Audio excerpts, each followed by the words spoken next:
নতুন বছরটা শুরু হলো যেন আমার অসুস্থতা নিয়ে।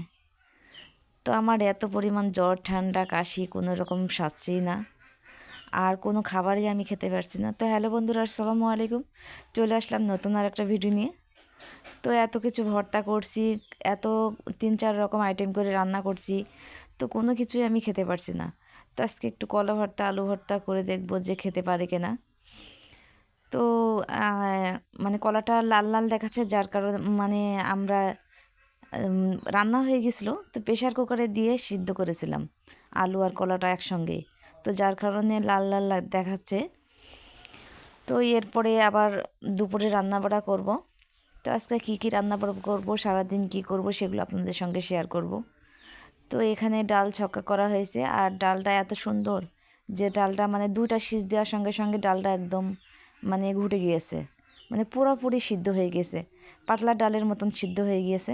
তো তারপরেও আর কিছু করার নাই, কারণ আমাদের মশলা টশলা সব কিছু কমপ্লিট করাই হয়ে গেছে। তো যেমন হোক তেমনভাবেই রান্না করব।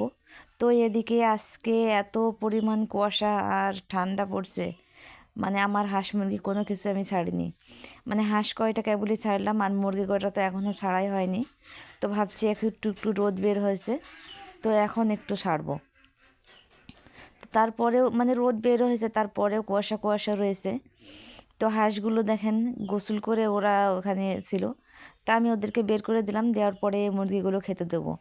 তো মুরগিগুলো মানে বেলা 11টা বাজে, তারপরেও ভয় করছে ওদের, মানে আমি তো নিজেই সোয়েটার মানে খুলতে পারছি না।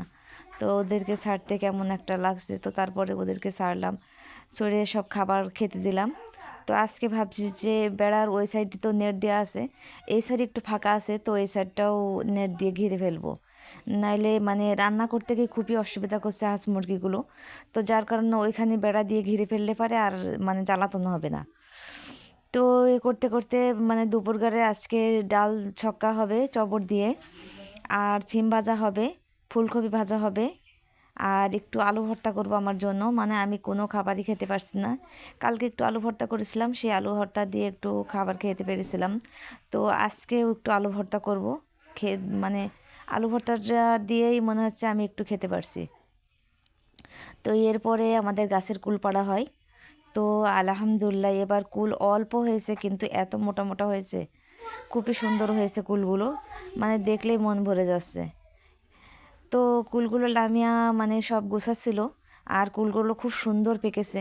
তবে খেতে গিয়ে একটু কষু কষু লাগছে, তারপরেও খেতে আলহামদুলিল্লাহ খুবই ভালো হয়েছে। তো এদিকে দেখেন ঘোরাঘুরি কমপ্লিট হয়ে যাচ্ছে, কারণ এদিকে না ঘিরলে আমার হাঁস মুরগিগুলো মানে রান্না করতে গিয়ে খুবই অসুবিধা করছে। তো আমি গোসল করার আগে মানে আমি তো গোসল করতেই পারছি না শীতের কারণে, আর 3 দিন জ্বর এসছে, জ্বরের কারণে আজকে পয়লা গোসল করছিলাম। তো গোসল করার পরে আবার রাত্রে জ্বরে চলে আসে। তো এদিকে দেখেন সব খাবার নিয়ে বসছি, কিন্তু খাবারের কোনো রুচি নেই, শুধু আলু ভর্তা দিয়ে অল্প একটু ভাত খাবো। তো তাও খেতে পারি কি না মানে অসম্ভব হয়ে যাবে। তো যাই হোক 2 গাল খেয়ে তারপরে ওষুধ খাবো।